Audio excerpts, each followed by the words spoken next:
بسم الله والصلاة والسلام على رسول الله. السلام عليكم خواتاتي، إن شاء الله الفيديو هذا يلقاكم غاية ويلقاكم بصحة جيدة. وصفة اليوم هي وصفة المسمن اللي عمرها ما نجح لها المسمن. بهذه الوصفة غادي ينجح لها لأنه بمقادير مضبوطة، ويجيكم شوفوا شحال شباب مورق وروعة روعة. هذا المسمن المشكل هنايا اللي يواجه البعض انها ما تعرفش شحال دير الماء. اسكو هاد العجينه تاع المسمن تبغي بزاف الماء ولا تبغي الماء قليل؟ ولا هنا غادي تلقي الجواب. نبداو على بركه الله في طريقه تحضير هاد الوصفه. هنا في اناء كبير درت 3 كيلات تاع سميد رطب وكيله تاع فرينه. كيلت هنايا بغرفيه متوسطه الحجم. درت هنايا مغرف صغيره تاع خماره الخبز ممسوحه، مغرف صغيره ممسوحه. وبهذيك المغرف تاني درت الملح، درت مغرف صغيره ونصف تاع الملح. ودرت مغرف كبيره تاع عسل، واللي ما عندهاش العسل دير مغرف كبيره تاع سكر. المهم نعاود لكم المقادير: 3 كيلات تاع السميد، كيله تاع فرينه، مغرف صغيره ممسوحه تاع خماره الخبز، ومغرف صغيره ونص تاع ملح، وزوج كيلات تاع الماء. هنايا الكيله اللي كيلت بها هي اللي غادي نكيل بها الماء، والماء عادي درته من الحنفيه من السباله. زوج كيلات درتهم دفعه واحده لمول العجينه تاعي، وهنا راني نعجن فيها. تما ما قعدتش نضيف الماء غير بشويه. وهذا هو هنا مازال ما كملناش الكيل تاع الماء. هنا كيما راكم تشوفوا راني نعجن فيها، عجنتها غير شويه في الاناء، من بعد حطيتها في البوطاجي عجنتها. راني نعجن فيها هنايا بالكف تاع اليد، وهنايا نحاذروا ما نقطعوش العجينه. وكيما راكم تشوفوا هذيك الغرفيه اللي كيلت بها الماء زدت لها الربع تاع الماء. وقعدت نضيف غير بشويه الماء. وهنايا كيما راكم تشوفوا بعد ما عجنتها شويه واحد ربع ساعه هكاك، هنا جبت الماء حامي. هنا الماء كان حامي يعني ساخن جدا، يعني مهم الماء حامي. حطيته في هذاك الاناء وغمست فيه هذاك الكيس البلاستيكي اللي غادي نديرو فيه الكيس هذا الشفاف اللي نديرو فيه المسمن العجينه تاعنا. هنا كيما راكم تشوفوا شمخته بالماء حامي وحطيت فيه العجينه وبلعت عليها بيان سور نخرجوا منها الهواء، وخليتها تريح زعما الوقت اللي تبغوه. تما تروحي ديري الفطور ولا تروحي ديري اي حاجه ديريها، ومن بعد تولي العجينه تاعك. يعني انا خليتها 2 سوايع.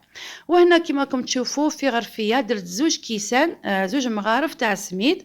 هنا درت 3 مغارف سميد عفوا، ودرت زوج مغارف تاع النشاء مايزينا، وكيس تاع خميره كيميائيه خميره الحلوى. وهنا راني نخلط فيهم كاع مع بعض. هاد الخلطه هذه هي اللي تعطينا التوريق وتعطي هذيك واحد الجماليه للمسمن تاعنا. هنا راني نخلط فيهم. نعاود لكم: درت 3 مغارف تاع سميد وزوج مغارف تاع مايزينا، ودرت ثاني كيس تاع خميره الحلوى. وهنايا راني درت كيله تاع مارغرين دايبه، ومن بعد عمرتها بالزيت، يعني نص كيلة تاع مارغرين دايبه ولا زبده دايبه وزدت لها الزيت. هادو الخلطات غادي يورقوا لنا المسمن تاعنا نحتاجهم من بعد.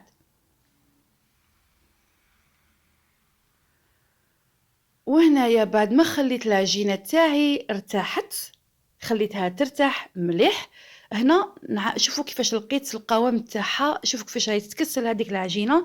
هنا العجينه راهي ناجحه، وهذاك الكيس هذاك يساعدكم بزاف، يعني كي شغل راهي تتدلك بلا ما تخربوا فيها. بصح من قلعتها بالكيس من الكيس تاعها هنا مازال زدت لها واحد 5 دقائق هكا ولا 7 دقائق تاع عجن. هنا لقيتها ديجا معجونه، درت واحد 5 دقائق هكا وبالكف تاع اليد، ونحاذروا ما نديروش ثقوب. وهذيك الكيله الصغيره اللي شتوها الربع تاع الماء زدتها شويه. ودروك هنايا راني ندير لها الزيت. طليت العجينه هذيك طليتها بالزيت، خليتها واحد 2 دقائق هكاك باش يسهل عليا تقطيعها. من بعد جبت بلا دهنته بالزيت، وماذا بكم يكون هذاك البلا يكون شويه كبير اذا كان حجم تاع العجينه شويه كبير باش الحبات تاعكم ما يتلصقوش.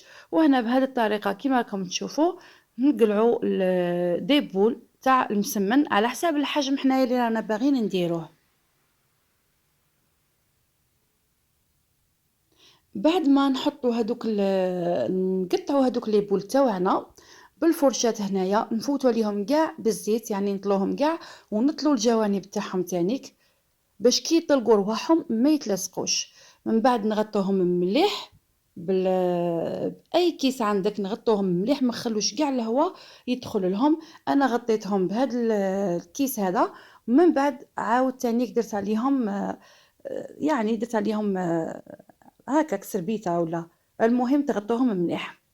بعد ما ريحوا هنايا كي نديروا هذيك العمليه تاني نخلوا المسمن تاعنا يريح واحد القرب ساعه هكاك. المهم تكون مادام تخليه يريح اكثر مادام العمليه تنجح لك. من بعد هنايا كيما راكم تشوفوا اول وحده هنا حليتها معاكم بهذه الطريقه اللي راكم تشوفوا فيها في الفيديو. نحلوا قبل هذوك يعني الجوانب المحيط هذوك نحلوهم، بعد نقعدوا نحلوا اللي في الوسط. هنايا رشيت شويه هذاك الخليط اللي درته تاع السميد والمايزينا، غير شويه ماشي بزاف، ونزيدو نرشوا عليه خليط تاع الزبده مع الزيت. وهنا تاني غادي نحل وحده معاكم بالطريقه هذه. هنا كي تقعدوا تضغطوا على العجينه تضغطوا على الجوانب ماشي في الوسط، في الوسط تخلوها كي شغل تخلوا هذاك العجين هكا خشين شويه، وتقعدوا يعني تحلوا غير في هذوك الجوانب تاع العجينه، باش من بعد كي تجبدوا تلقوا العجينه تتكسل لكم، يعني في الوسط اللي تكون كاينه عجينه خشينه باش تكسلوها. شوفوا كيفاش بين عجنتها مليح وما خليتهاش تقطع لي وقت العجن. هنا ما تقطعتليش بزاف. نعاودوا كيما شفتوا في العمليه الاولى، رشيت هذاك السميد مع المايزينا، وزدت رشيت الخليط تاع المارغرين مع الزيت، يعني وين ما نطبقوها يعني وين ما نطوها نطوه طاويه نديروا رشه.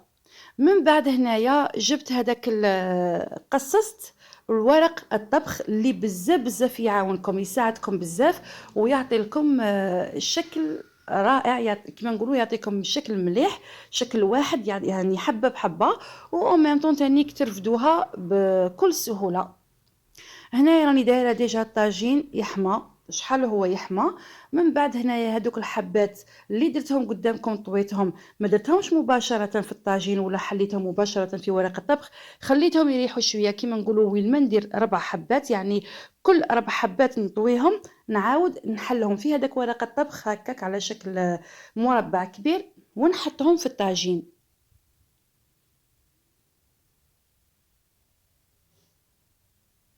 من بعد ما نحطهم في الطاجين اللي مجرد نحسهم شويه حمار، وشوف كيفاش راهي تنتفخ غير شويه هكاك تدي الطياب غير تحمر شويه نعاودو نقلبوها. هنا في طريقه الطياب تانيك مهمه بزاف، يعني حبه على المسمن تاعكم ما تخلوهاش حتى طيب من تحت باش تقلبوها.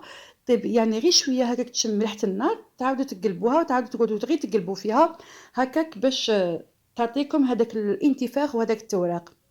وهنايا كيما راكم تشوفوا المسمن تاعنا هنايا راه واجد. شوفوا كيفاش جا روعه، شوفوا كيفاش جا شباب بزاف. هذا هو مسمن تاعنا تاع اليوم. ان شاء الله الوصفه هذه تكون عجبتكم وتجربوها وتنجح لكم. واللي وصلت حتى لهنايا نقولها يعطيك الصحة، وماذا بيك تكملي يعني الخير تاعك بلايك. أشكركم على حسن المشاهدة. ألقاكم في رعاية الله في فيديو آخر إن شاء الله. مع السلامة.